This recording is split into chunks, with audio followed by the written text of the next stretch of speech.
여러분 사랑합니다. 오늘 또 허락하여 주신 복된 하루입니다. 2월 16일입니다. 주님이 우리에게 오늘 또 생명을 주셨잖아요. 감사함으로, 기뻐함으로 사시기를 소망하고요. 오늘 찬송 먼저 올려드리겠는데 찬송가 325장 예수가 함께 계시니 함께 찬양합니다.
허락하여 주신 말씀은 고린도전서 2장 13절 말씀입니다.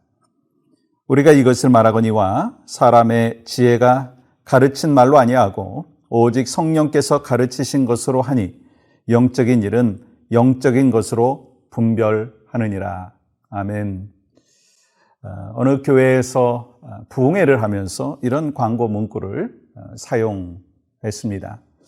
성령 충만 부흥성회, 폭포수와 같은 성령을 경험하십시오. 이 부흥회에서 성령 충만하면 모든 문제가 해결됩니다. 여러분, 이 부흥회 집회 광고에 문제가 있나요? 사실은 이 집회 광고에는 문제가 사실은 발견할 수가 없습니다. 그런데 좀 느낌이라는 거잖아요. 광고에서 느낄 수 있는 것은 왠지 이 부흥회 강사가 특별하기 때문에 이 특별한 집회가 될 것이다 라고 하는 이미지를 우리가 생각해 볼 수가 있다는 거예요. 아니, 이 집회를 주관하시는 것이 성령님이 아니라 이 강사인 것과 같은 느낌을 가질 수도 있다라고 하는 것입니다. 사실 때로 우리는 그런 생각을 합니다. 특별한 능력을 갖고 있는 사람이 기도했을 때 성령께서 역사하신다. 특별한 장소에 가야만이 성령께서 더 강력하게 일하신다. 물론 필요한 부분이 있고 또한 이해가 되는 부분들도 있지만 혹시 우리의 마음 가운데 이 사람이 주인공이 되고 장소가 주인공이 되는 그런 부분이 있지 않느냐는 거예요. 여러분, 신앙생활에서 정말 중요한 것은요, 하나님이 함께 하시고 성령께서 일하여 주신다라고 하는 것입니다. 그 이유가 여러분 오늘 읽지는 않았지만 10절 말씀에 이렇게 기록하고 있어요. 고린도전서 2장 10절 있죠. 오직 하나님이 성령으로 이것을 우리에게 보이셨으니 성령은 모든 것 곧 하나님의 깊은 것까지도 통달하시느니라. 성령님은 모든 것, 하나님의 깊은 것까지 통달하시느니라. 여러분, 이 통달이라고 하는 의미가 뭐냐는 거예요. 그 영어로 이 통달을 보니까 search라고 하는 거예요. 여러분, 우리가 궁금한 거 있으면 또 퀘스천이 있으면 이 구글에 들어가서 서치하잖아요. 그러면 그 구글 안에서 많은 인포메이션을 얻을 수가 있습니다.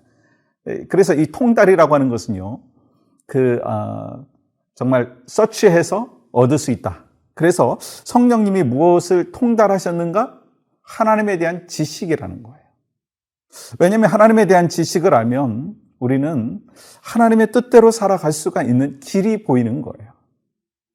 여러분, 이것을 예수님께서 약속해 주신 거예요. 요한복음 14장 16절 17절 전반절에 이렇게 기록합니다. 내가 아버지께 구하겠으니 그가 또 모든 보혜사를 너희에게 주사 영원토록 너희와 함께 있게 하리니 그는 진리의 영이라.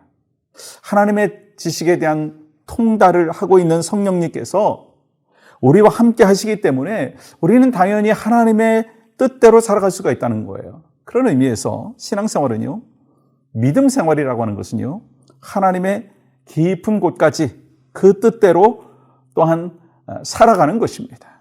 그러면 중요한 것이 뭘까? 영적인 분별력이 있어야 된다는 거예요. 그래서 하나님께서 그 영적인 분별력을 갖고 있는 사람을 통해서 일하신다는 거예요. 여러분, 오늘 본문 읽었던 13절은 이렇게 기록합니다. 우리가 이것을 말하거니와 사람의 지혜가 가르친 말로 아니하고 오직 성령께서 가르치신 것으로 하니 영적인 일은 영적인 것으로 분별하느니라. 이 영적인 것은 영적으로 분별해야 된다는 거예요. 감각에 따라서, 즉 육적으로 사는 사람은 결코 영적인 일을 분별할 수가 없다는 거예요. 그리고 14절 이렇게 말씀합니다. 육에 속한 사람은 하나님의 성령의 일들을 받지 아니하나니 이는 그것들이 그에게는 어리석게 보이며 또 그는 그것들을 알 수도 없나니 그러한 일은 영적으로 분별되기 때문이라. 여러분, 이 말씀은요, 세상을 살아가면서 육적인 지식이 필요 없다라고 하는 것이 아니에요. 당연히 세상에 지식이 필요하죠. 그래서 우리가 공부하지 않습니까? 학교 다니잖아요. 다만 세상의 지식으로는 영적인 일을 이해할 수가 없다라고 하는 거예요. 그래서 육적인 사람은 눈에 보이는 것으로 판단하고 그리고 말하고 행동합니다. 그에게는 하나님이 없기 때문에 눈에 보이지 않는 영적인 일을 알 수가 없는 거예요. 예를 들어서 여러분, 이 산삼을 캐는 사람들이요, 이 종종 산 깊이 들어갔다 길을 잃고 그래서 죽는 경우를 볼 수가 있습니다. 왜요? 처음에 들어갈 때는 길을 알았는데 나중에는 길을 모르기 때문인 거예요. 결국 당장 눈앞에 보이는 것만 몰두하면요, 생명을 잃을 수 있다는 거예요. 우리도 그럴 수 있습니다. 육적인 눈은요, 우리를 위험에 빠뜨릴 수 있습니다. 그러므로 육적인 일은 필요하지만 육적인 일을 통해서 영적인 일을 보는 지혜와 분별력은 없다는 거예요. 여러분, 하나님의 은혜 가운데 산다는 것은요, 인생을 살면서 시험이 없고 어려움이 없고 고난도 없다는 거 아니잖아요. 곤고한 삶이 때로 있지만 그 중에서도 나를 향한 하나님의 마음을 알기 때문에 모든 것이 하나님의 은혜입니다라고 고백하는 거예요. 그렇습니다. 신앙생활은 정말 중요한 것이 뭐냐면 영적인 분별력이에요. 아니, 목사님, 저에게 특별히 필요하더라고요. 교회를 섬길 때 정말 영적인 분별력을 갖고 또 하나님께서 주시는 그 디렉션을 따라가지 아니하면 헛된 일이 될 수 있고요, 육적인 일이 될 수 있고요, 영혼공과 전혀 상관없는 삶을 살 수가 있다는 거예요. 저는 오늘 여러분과 저에게 필요한 것이 뭔지 말씀을 같이 나눴습니다. 우리에게 영적인 분별력이 필요합니다. 근데 영적인 분별력은요, 나에게서 나오는 게 아니잖아요. 성령님께서 우리에게 주시는 디렉션을 통해서 나오는 거예요. 그래서 우리가 하나님의 말씀을 더 깊이 알고 또 하나님께서 나를 향한 뜻이 무엇인지를 기도를 통해서 분별해 나가므로 오늘도 정말 하나님, 작은 것부터 그리고 큰 것까지 영적인 분별력을 갖고 하나님 안에서 살아갈 수 있도록 주여 도우시옵소서. 그것이 바로 여러분과 저에게 허락되어진 귀한 미션인 줄 믿습니다. 오늘 그 사명을 또 감당하기 위하여 또 기도하며 나가기를 원하는데요, 육체의 질병으로 고생하고 있는 분들, 또 가족들이 십자가의 능력을 의지하게 하여 주시옵소서. 성령님의 역사하심으로 고통을 감하여 주시고 회복의 은혜를 허락하여 주시옵소서. 기도하겠습니다. 하나님, 인생의 어두운 터널을 지나가며 힘들어하고 있는 우리 환우들, 어려움 속에서도 영적인 분별력을 갖고 십자가의 은혜와 능력을 붙잡고 능히 이겨나갈 수 있도록 주님 인도하여 주시옵소서. 사망의 음침한 골짜기를 다닐지라도 해를 두려워하지 않을 것은 주께서 나와 함께 하심이라. 주의 지팡이와 막대기가 나를 안위하시나이다. 이 고백이 우리 모든 믿음의 백성들의 고백이 될 수 있도록 은혜를 더하여 주시옵소서. 산 소망 되어 주신 예수 그리스도의 이름으로 기도하옵나이다. 아멘.